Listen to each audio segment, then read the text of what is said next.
Hello everyone, welcome back to learn code supported by Newton school. So हम recursion की series में अभी तक हमने देखा है कि रिकर्शन क्या होता है, रिकर्शन ट्री कैसे क्रिएट करते हैं, then we learn about backtracking and we have solved number of problems related to backtracking and recursion. So today we are moving forward with a new concept known as memoization, जो recursion and dynamic programming के बीच में एक bridge की तरह act करता है। So without any further delay let's get started with the video. So recursion में हमने देखा था recursion can be used in every problem जहां पे एक फंक्शन अपने आप को कॉल करके सॉल्यूशन जनरेट कर पाए। So when a function call itself, function calls itself. Now अब मेमोराइजेशन कहाँ यूज होता है? जहां पे भी एक फंक्शन अपने आप को कॉल कर रहा हो बट रिपीटेटिवली, तो हम क्या करेंगे उस केस में, हम पहले ही फंक्शन का जो रिजल्ट होगा उसे एक मेमोरी स्टोरेज के अंदर सेव कर लेंगे, सो दैट अगर इन फ्यूचर कभी भी हमें सेम पैरामीटर्स के साथ उस फंक्शन को दोबारा कॉल करना हो, so instead of calling it again हम सीधा अपनी मेमोरी से उसका सॉल्यूशन लेके आ सकते हैं, right? So it will save us time and space both. So ये बेसिक फंडा होता है मेमोराइजेशन का। अब हम इसे कहाँ कहाँ यूज कर सकते हैं? फॉर एग्जाम्पल हम एक छोटा सा एग्जाम्पल लेते हैं फिबोनाची सीरीज का, जिसमें हम क्या करते हैं, if the value of n is 0 then return 0, if the value is 1 then return 1, and उसके आगे जितने भी हमारी n की वैल्यूज होंगी उनके लिए हमें करना होता है Fibonacci of n-1 plus Fibonacci of n-2, right? ये हमने पहले भी क्वेश्चन सॉल्व किया हुआ है, so I am not repeating the problem statement. So यहाँ पे हम क्या करते हैं, we do two recursive calls. So यहाँ पे जो इसकी टाइम कॉम्प्लेक्सिटी होती है वो एक्सपोनेंशियल चली जाती है, एंड इसका जो रिकर्सिव ट्री होता है it is something like this: Fibonacci of n, it is dependent on two nodes, Fibonacci of n-1 and Fibonacci of n-2, and again Fibonacci of n minus, this will be 2, and Fibonacci of n-3, right? तो यहाँ पे if you see, जो Fibonacci of n-2 है ये 2 बार call हुआ है इतने छोटे से ट्री में ही, जहां हमने अभी कंप्लीट इसका ट्री नहीं बनाया रिकर्शन ट्री, उसके अंदर भी जो फिबोनाची ऑफ n-2 है वो 2 बार रिपीट हुआ है। एंड अगर हम बिना इसे स्टोर करे कंप्लीट इसका रिकर्शन ट्री बनाए, so we will get so many nodes जहां पे हमारे जो पैरामीटर्स होंगे फंक्शन के वो सेम होंगे, and we are going to call the function again and again.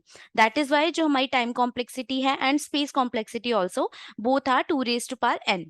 हम इसे कैसे सेव कर सकते हैं? सो लेट से अगर हमारे पास एक एरे हो जहाँ पे हमारे पास सारी वैल्यू स्टोर है, दैट फिबोनाची ऑफ n-1 क्या हो सकता है, फिबोनाची ऑफ n-2 क्या हो सकता है, and so on, and we have a solution around it. So जैसे ही फर्स्ट टाइम लेट से अगर हम इस वाले पाथ से जा रहे हैं and we have encountered this node and somehow हमें इसका सॉल्यूशन मिल गया है, लेट से हमने इसके आगे की नोड्स को सॉल्व कर लिया है, and we get the solution of Fibonacci of n-2 and we have stored it in this array. So क्या होगा जब हम यहाँ से वापस जाएंगे and we are going to track this path, तो हम सबसे पहले चेक करेंगे क्या इस एरे में हमारे पास ऑलरेडी वैल्यू प्रेजेंट है फिबोनाची ऑफ n-2 की। If it is already there then we are going to use this value instead of calling it further in the recursion, right? So उससे क्या होगा, ये जो हमारी पूरी नोड है इसे हमें दोबारा ट्रेवर्स करने की जरूरत नहीं पड़ेगी, एंड हम बेसिकली इस ब्रांच को कट कर रहे हैं। सो इसकी वजह से क्या होगा, जो time complexity of 2 raised to power n है it will go down to linear complexity, because we are going to find the solution of every Fibonacci state only once in the complete solution, right? So that is why इसकी जो time complexity है वो linear होगी and space complexity भी linear होगी, considering the fact that हम इसे एक array में store कर रहे हैं। So ये जो array होगा it will be linear only, क्योंकि यहाँ पे हमने Fibonacci of every n store किया हुआ है, राइट? सो यहाँ पे 0 से इंडेक्स स्टार्ट होकर हम n तक स्टोर कर सकते हैं। सो ये एक लीनियर स्टोरेज हम यूज कर रहे हैं, एंड देन अगेन जो भी रिकर्शन में हमारा लीनियर स्टोरेज यूज हो रहा है।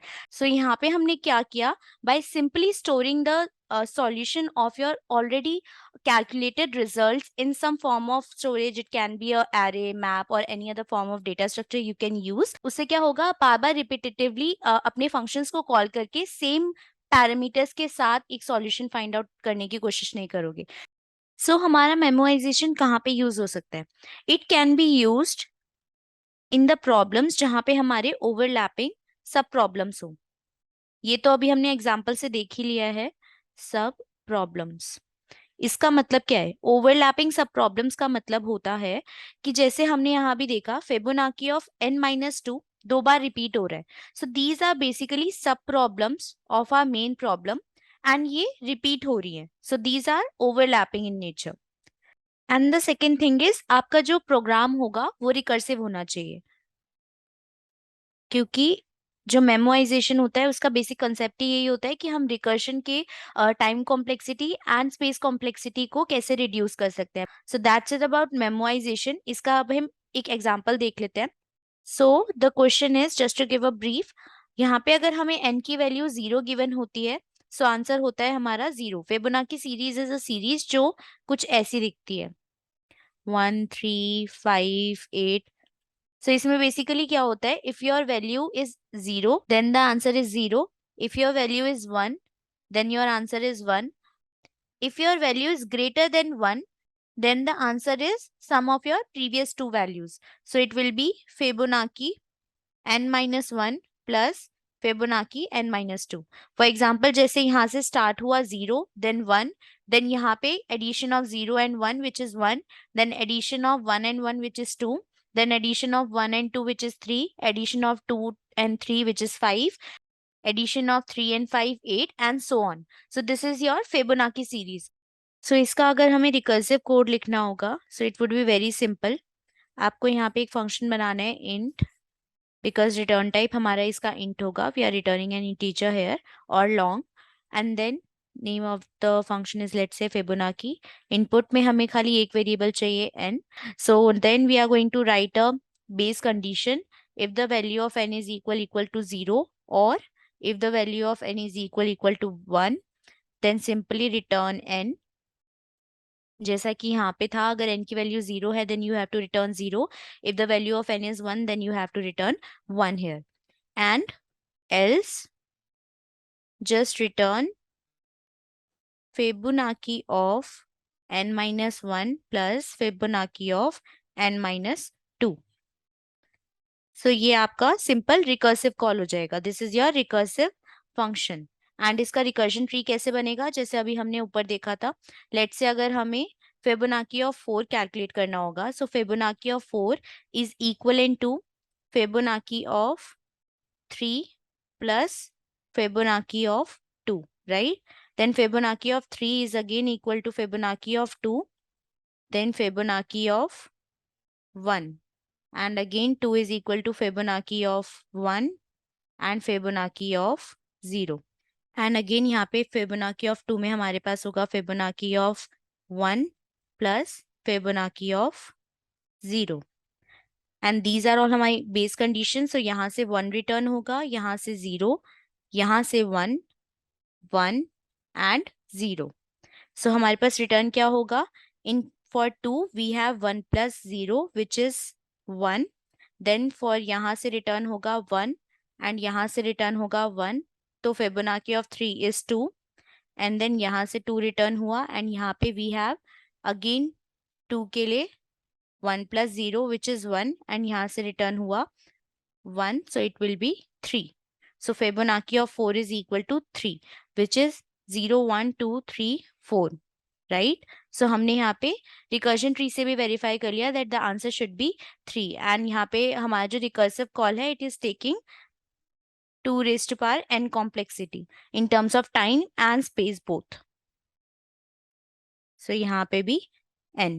But here you see जो फिबोनाची ऑफ 2 था इसका रिजल्ट हमारे पास 1 आया था यहाँ पर भी एंड यहाँ पर भी, which is of course valid क्योंकि हम फिबोनाची ऑफ 2 कैलकुलेट कर रहे हैं in both the cases. So these are overlapping in nature. तो हम क्या करने वाले हैं, we are just going to say let's say this is your function Fibonacci int n if n is equal to 0 or n is equal to 1, then return n. else हम सबसे पहले check करेंगे क्या हमने ऑलरेडी इस सब problem को calculate कर लिया है। For that what we can do is, हम यहाँ पे एक एरे बना लेते हैं ऑफ साइज लेट्स से 1000, और कुछ भी एक साइज हो सकता है, या फिर आप यहाँ पे एज एन इनपुट भी उसे पास कर सकते हो।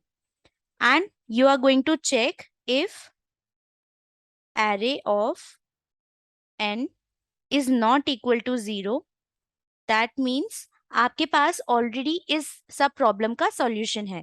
Then you are just going to return that value, array of n। Else हम क्या करेंगे, सबसे पहले array of n के अंदर स्टोर करेंगे अपने रिकर्जन कॉल्स को। सो n-1 and Fibonacci of n-2। सो यहाँ पे आपने क्या किया, जो आपकी फिबोनाची का फाइनल रिजल्ट आया है उसे आपने एक मेमोरी लोकेशन में स्टोर कर लिया, राइट। एंड देन यहाँ पे आप सिंपल रिटर्न कर सकते हो दिस वैल्यू। सो अगेन अगर यहाँ पे इन फ्यूचर कभी भी हमारे पास ऐसी एक स्टेज आई जहाँ पे आपको एरे ऑफ n दोबारा कैलकुलेट करने की जरूरत पड़ी, तो instead of doing the recursion call आप सीधा यहाँ पे मेमोरी एक्सेस ले सकते हो, because you have already stored it in a variable. So that's it for today's video. I hope you find it useful. And अभी हमने brief introduction किया है memoization का, which is a concept related to recursion and dynamic programming both. So thank you for watching this video till the end, and also don't forget to enroll in the full stack web development course provided by Newton School. Link is available in the description box. You can directly enroll in the course using that links and start earning your development.